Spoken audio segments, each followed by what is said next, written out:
Ultralight is designed to be installed directly over subfloors to improve the performance of floor heating systems. To begin, make sure your subfloor is clean, level, and dry. On dusty, or older subfloors, a solvent-free floor primer can be applied to improve bonding of the thinset.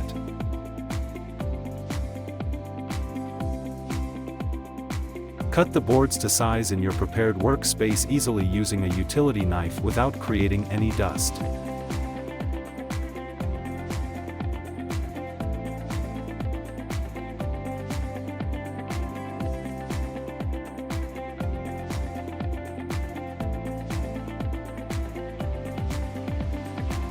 Apply modified thinset with a 1/4 inch by 1/4 inch trowel.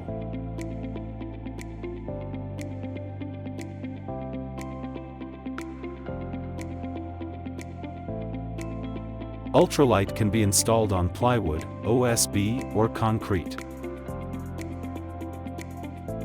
True to its name, Ultralight weighs in at just over 1 pound per board.